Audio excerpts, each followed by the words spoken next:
Hi, everybody. I'm Christine Lawler, and I'm sitting here tonight with Dave Adamusko. And we just kind of wanted to hop on this forum to tell you a little bit more about the retreat that we have coming up.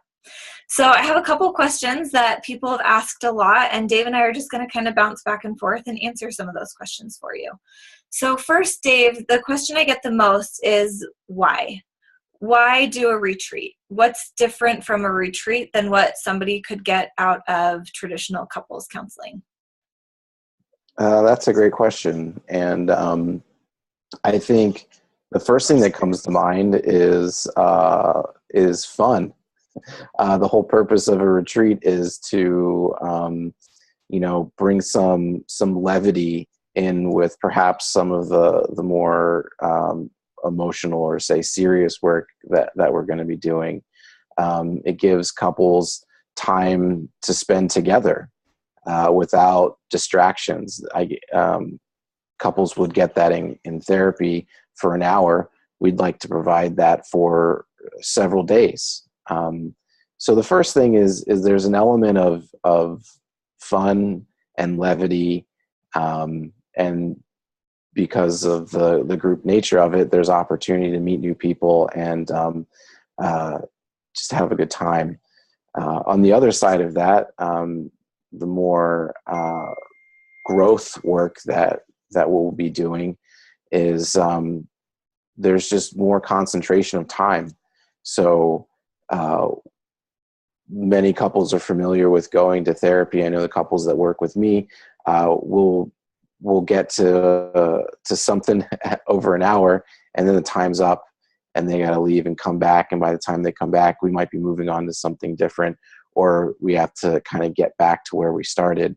This is concentrated. So we have the advantage, and we use it, of being able to see that cycle in real time and over the course of a few days versus just an hour. And the result of that is quite powerful. It's why I like doing group work. It's also why I like doing retreats. They're powerful. It's powerful work.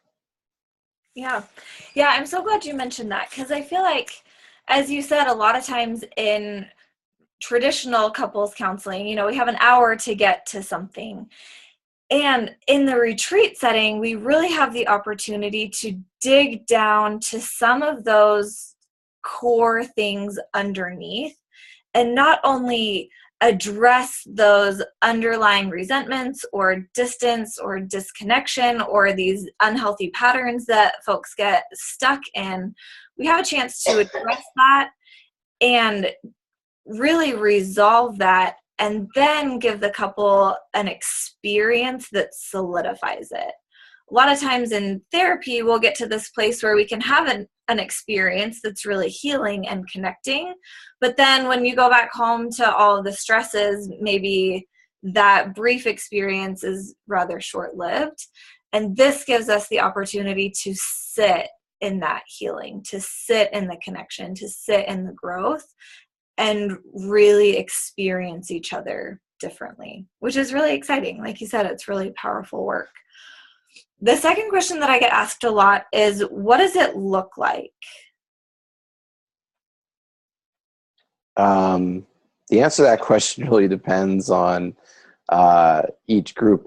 Each group will feel and look a little bit differently because we're trying to make this as specific to the people that show up.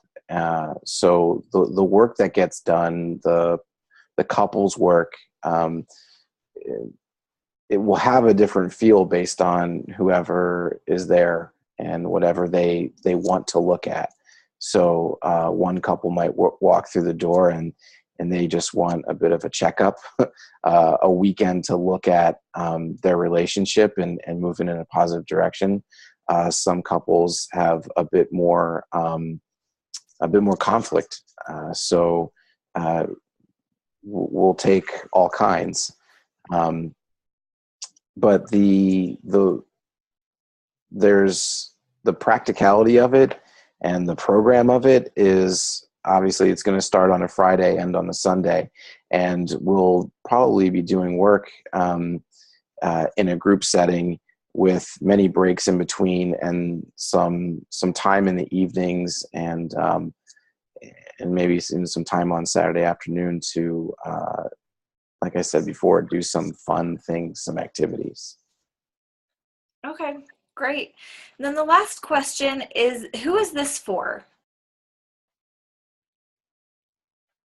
It's for couples that want to take some time to improve their relationship or feel more connected to each other.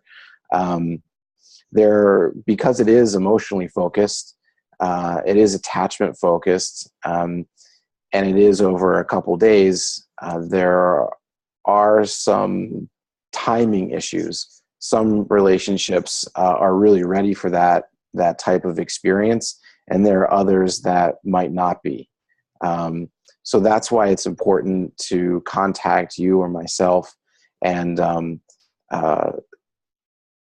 go through an intake process that we're going to do some upfront work and just have a conversation. It's a simple conversation with both partners in the relationship, just to see what you want to get out of the program, and we can understand and get an idea of where you're at.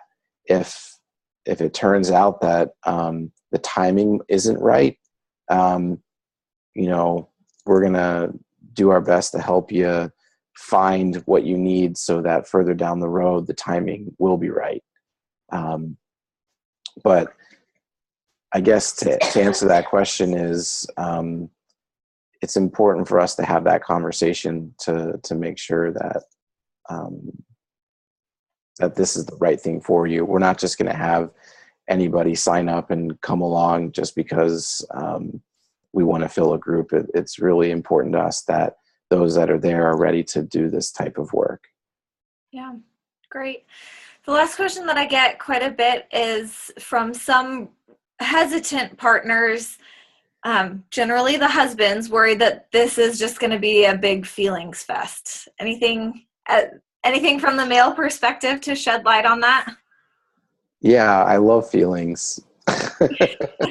And I live in a very contradictory world because as much as I appreciate things like vulnerability and emotional connectedness and emotional patterns in a relationship, and doing things in an experiential way, I also live in a world where a part of me has a very low tolerance for like cheesiness or doing things for doing things' sake. Those that are hesitant, give me a call and we'll have a conversation of the practicality of looking at emotions. And the reason and the process of doing that is important to me. It isn't, well, let's look at emotions, and if you're crying, then you must be doing it right. That's not necessarily the case. We look at emotions and we do it slowly, and we do it in a safe and contained manner so that it's comfortable for all that are involved. It's important to do that in the right timing and in the right way. Yeah, great. The only thing I would add on to that is I feel like what we give couples in a retreat is less about feeling emotions and more about feeling connection. And sure, emotions are at the root of that. Vulnerability fosters connection. But I think when we focus on connection, then some of the fear of emotions gets put into perspective.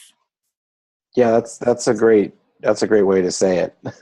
And in my work, I work with combat vets, and I've worked with people who have very high-paced jobs, and one of the things that they don't want to do is look at emotion, and for good reason.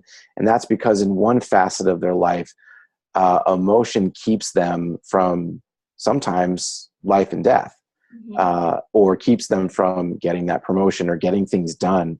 And they've developed a way, a really advantageous way of finding a problem and fixing it. And that's a skill set that is important to have. Sometimes that skill set and even where it is in the brain is different than the skill set of being able to turn that off for a moment and connect with emotions for the purpose of connecting with the spouse and being able to make that shift. Sometimes those that are very good at that more cognitive, rational area in their life find it hard to then flip that switch, so to say, and reconnect with that more emotional side, which again does not necessarily mean everybody's crying and feeling emotions for feeling emotions' sake. Oftentimes, emotions are a result of the connection, and they can get us there quicker. Yeah, great.